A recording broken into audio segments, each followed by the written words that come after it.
Hey guys, welcome back. I hope you all are settled. The abandoned animatronic restaurant. I broke into the place at around midnight. It used to be one of those family restaurants, the kind with birthday parties, cheap pizza, and animatronic characters that sang on a stage. It shut down years ago. Everyone in town knew it was abandoned. The windows were boarded up, the sign was faded and half fallen. Someone had changed the front doors, but the back entrance was barely holding together. One good shove was all it took.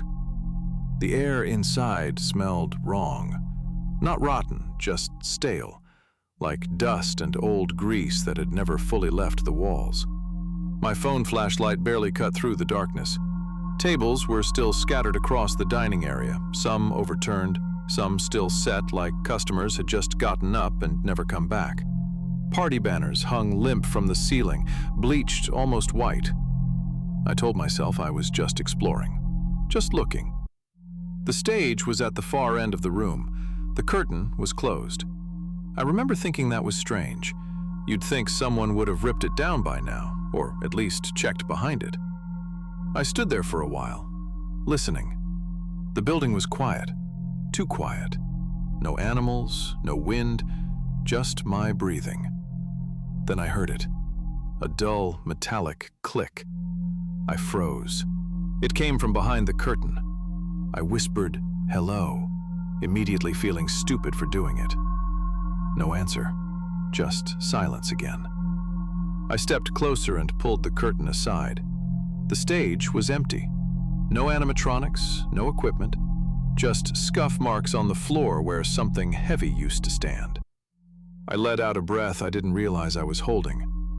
That's when the lights flickered. Not on, just a brief pulse, like the building had tried and failed to wake up. My phone buzzed in my hand as the signal dropped to 0. Behind me, something scraped across the floor, slowly, deliberately. I turned around and aimed my light toward the sound. One of the animatronics was standing in the dining area. I know that doesn't make sense. I know they were supposed to be gone. But there it was, tall, bulky, its plastic face cracked and discolored. One arm hung lower than the other, fingers slightly curled like it had stopped moving mid-gesture. It wasn't powered on.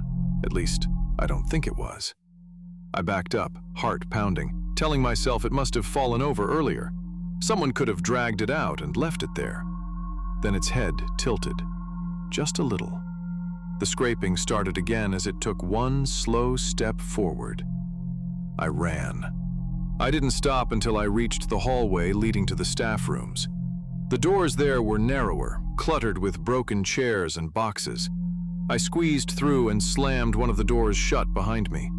The room was pitch black. My phone light flickered, then steadied. That's when I saw the security monitors. They were still on. Grainy black and white feeds showed different angles of the restaurant. The dining area, the stage, the hallway I'd just run down. On the screen, the animatronic stood exactly where I'd last seen it. Then it moved.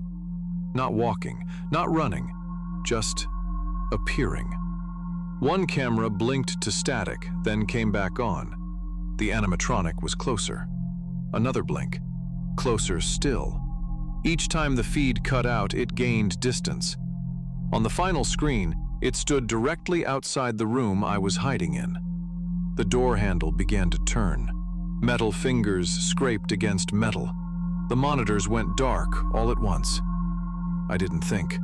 I just burst through the emergency exit and didn't look back. I didn't tell anyone what I saw. I figured no one would believe me anyway. But a few days later, someone posted photos online of the building being demolished.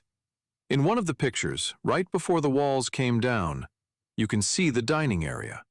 And standing in the center of the room is a single animatronic, facing the camera.